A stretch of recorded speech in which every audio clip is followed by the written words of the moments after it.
Bonjour à tous, merci de nous choisir chez vous. C'est l'heure de décryptage. Nous allons parler de la Tunisie. Le Parlement suspendu annonce une séance plénière ce mercredi. Mamadou Diouf, bonjour, vous allez bien? Bonjour Michel. Le Parlement tunisien a annoncé lundi la tenue d'une séance plénière mercredi, défiant ainsi le président Kais Saied qui a suspendu la Chambre et s'est arrogé les pleins pouvoirs. C'était en juillet dernier. On peut dire tout simplement que la défiance continue entre le Parlement et l'exécutif en Tunisie.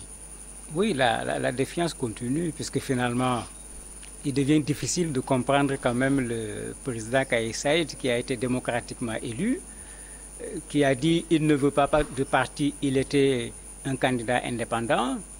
Il a quand même bénéficié du soutien de ses partis pour accéder au pouvoir. Arrivé au pouvoir, il refuse de se coaliser avec les partis politiques. Mais depuis quelque temps, on ne le comprend plus parce qu'il est en train de vouloir gouverner ce pays tout seul. Ce que bien sûr beaucoup de Tunisiens ont contesté. Et au niveau du Parlement, les gens ne comprenaient plus cette suspension qui ne finit pas. Certains membres du Parlement, même des députés, lui ont dit mais c'est très simple, si le Parlement ne te convient pas, tu le dissous. On organise d'autres élections, il ne le fait pas. Finalement, les gens ne savent plus où il va parce que c'est comme si il veut mettre les institutions qu'il veut lui-même au niveau de la Tunisie, ce qui fait qu'actuellement, il est en conflit avec beaucoup d'institutions de la Tunisie à cause de, j'allais dire, ce pilotage particulièrement individuel. Alors, si cette séance plénière se tient ce jour, quelle sera la conséquence? Parce que le président Kais Saied aussi va agir. Ben, pas grand-chose, parce qu'avant que la séance ne se tienne, il a été très clair hier en disant que la séance ne se tiendra pas à l'Assemblée. Bon, il a même été très provocateur en disant aux gens d'aller chercher une station spatiale pour aller faire la réunion là-bas. Peut-être cela veut dire qu'il va empêcher cela. Tout à fait. Ils l'ont déjà fait. Il ne faut pas oublier que rien que les députés en Arda avaient dit à un certain moment il faut aller à l'Assemblée, c'est notre lieu de travail. On les avait empêchés d'accéder à l'hémicycle à l'époque. Il avait dit qu'il va le faire.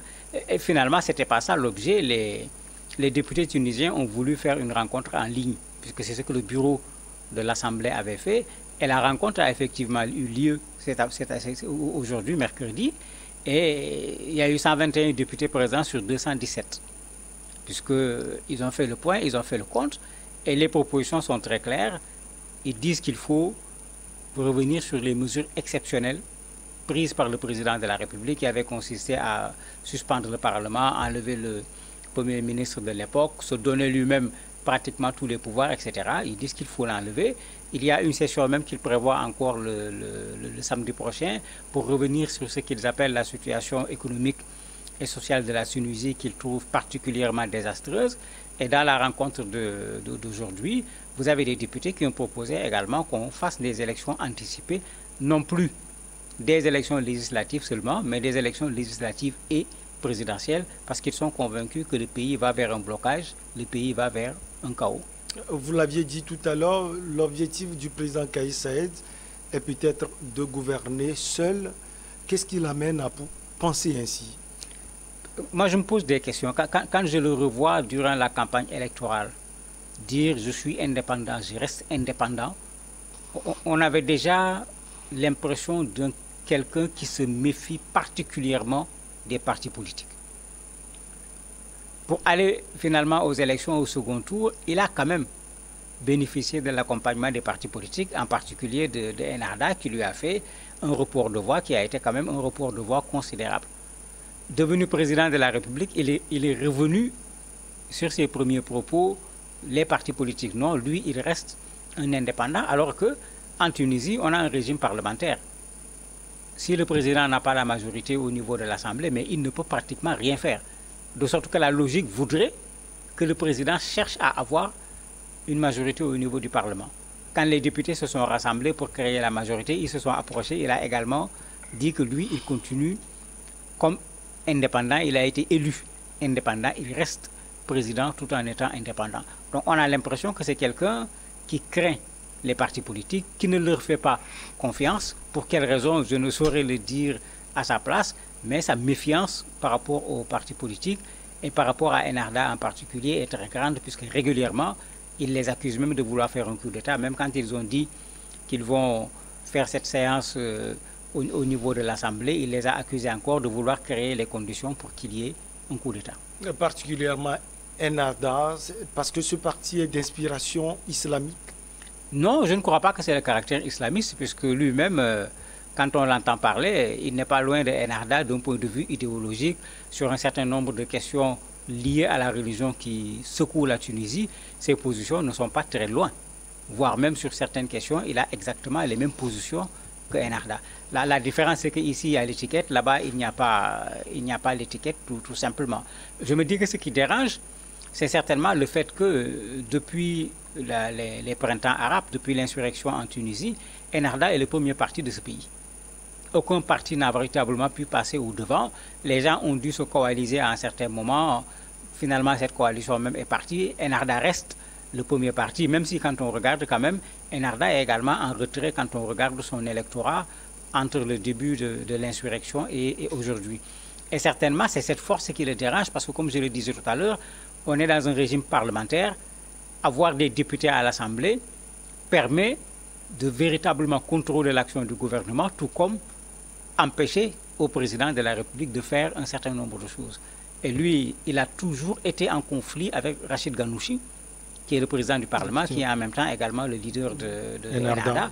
Il y a eu plein de conflits entre eux. Ensuite, il s'y est ajouté le Premier ministre qui a été choisi par le Parlement, puisque c'est un régime parlementaire, de sorte que les trois têtes des trois institutions les plus importantes du pays se sont retrouvées dans un conflit qui a noyé la Tunisie dans un certain moment, dans une incertitude, avant qu'ils ne prennent tout pour mettre dans sa main tout seul et vouloir gouverner le pays. On l'a dit, il s'est arrogé les pleins pouvoirs depuis juillet de l'année écoulée. Juillet prochain, ça va faire 1 an. Quel impact cela a eu sur la politique et surtout la vie politique en Tunisie? Malheureusement, on ne voit pas ce qu'il a fait. Il s'est mis en conflit avec toutes les institutions et quand il n'est pas d'accord, il vous demande de quitter les lieux. Il a eu des problèmes avec la magistrature puisqu'ils n'étaient pas d'accord. Il a dit qu'il va mettre autre chose. Il a mis son institution et je ne sais pas, c'est parce qu'il est professeur d'université peut-être qu'il a ce problème puisque finalement, c'est comme s'il est le seul à devoir et à pouvoir penser l'architecture qu'il faut à la Tunisie. À chaque fois, c'est lui qui sort de quelque part une proposition en disant telle institution, on va la changer. C'est tout à fait normal qu'on donne aux Tunisiens la possibilité de discuter. Et le lieu de discussion, c'est le Parlement, pour dire s'il faut changer ou pas. Et s'il faut mettre en place une autre institution également, qu'on donne aux Tunisiens la possibilité de se prononcer. Mais généralement, c'est lui qui te sort tout un document pour dire, voilà, on enlève cette institution, voilà ce qu'on met à la place de l'institution, ce qui montre que c'est un véritable professeur d'université, un très bon juriste, mais on ne gère pas un pays comme cela, et surtout pas la Tunisie, parce que le risque, c'est qu'il va amener les Tunisiens à faire une autre révolution, puisque vous avez des Tunisiens qui ne sont pas membres de Enarda, qui ne sont pas dans les partis, certains sont simplement dans les organisations de la société civile, qui disent qu'ils n'ont pas fait toute cette insurrection, il n'y a pas eu tous ces morts pour que le pouvoir revienne à une seule personne au niveau de la Tunisie. Alors récemment, il y a eu des manifestations, mais ces manifestations, Mamadou, ne semblent pas fléchir le chef de l'exécutif. Pour le moment, il ne fléchit pas, mais il y a deux formes de manifestations. Vous avez ces manifestations politiques qui remettent en cause cette gouvernance solitaire de Kais Saïd, mais vous avez d'autres manifestations qui posent un autre problème en Tunisie qui n'a pas été réglé. Pas depuis Kais Saïd, mais depuis l'insurrection. Les Tunisiens étaient sortis contre la pauvreté, contre le chômage, etc. Ces questions n'ont pas du tout été réglées. Sur la question de la corruption, qui était une des raisons pour laquelle les Tunisiens étaient sortis, il a quand même fait quelque part, puisqu'il y a des gens qui ont été appelés pour venir s'expliquer, etc. Mais le problème de la corruption n'est également pas réglé à l'heure où nous parlons. Alors, le dialogue, il va continuer jusqu'à quand? Ce que craignent les analystes au niveau de la Tunisie, c'est que ça ne reste plus un duel entre le président de la République et le président de l'Assemblée, mais c'est qu'on retourne dans une situation où on va mettre la Tunisie dans le chaos.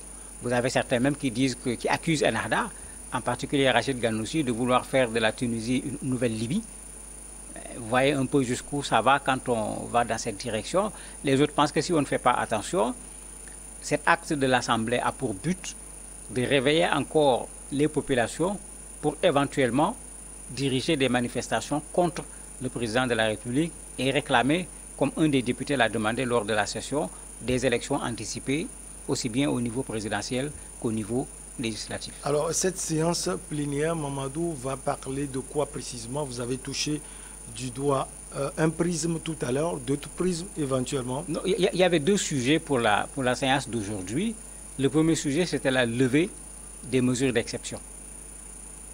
Et ils ont même créé toute une discussion sur la légalité même de la rencontre, parce que le président dit que ce n'est pas légal. Bon, c'est un juriste. Et ils disent que c'est légal parce que l'article 80 de la Constitution dit que l'Assemblée doit siéger en permanence.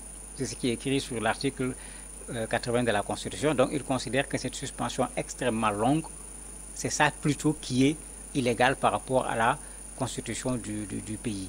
Le deuxième point sur lequel ils devaient siéger, il y a 8 députés de Enarda qui ont démissionné.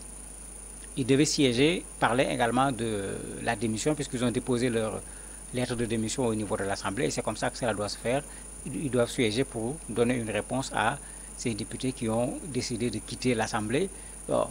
Vous avez d'autres cas, plusieurs, parce qu'il y en a des députés également qui avaient été suspendus. Avant qu'on ne suspende l'Assemblée, il y a des députés qui avaient été suspendus par le président de la République. Donc c'est sur ces questions-là surtout qu'il y a eu de la discussion au niveau de la séance plénière. Vous pensez que tout ce qui est sorti de cette séance plénière, si ces décisions sont intéressantes, elles vont pouvoir véritablement toucher le président Kais Saïed à bouger? Bouger, je ne suis pas sûr, mais réfléchir certainement.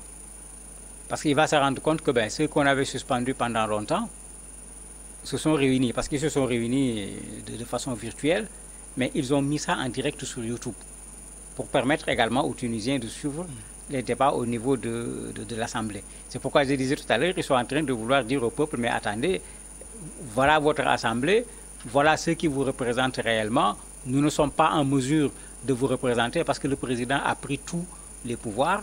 Et surtout pour la session de samedi, où ils veulent poser le problème économique, social au niveau de la Tunisie actuellement, avec le contexte international qui est venu aggraver la situation de la Tunisie, ils peuvent avoir oreille favorable, surtout au niveau de la population tunisienne. Au niveau de Kais Saïed, je me dis qu'il va continuer le rapport de force, parce que c'est ce qu'on l'a vu faire depuis qu'il est là. Peut-être que quand il se rendra compte que le rapport de force ne lui est plus favorable, il va accepter de changer son fusil d'épaule, ou bien carrément d'accepter la proposition faite par les députés depuis longtemps, organiser des élections anticipées. Tunisie, le Parlement suspendu annonce une séance plénière ce mercredi. Merci d'avoir développé ce sujet avec nous, Mamadou Diouf. On va marquer une petite pause et derrière on reçoit Maître Éric Emmanuel Sousa.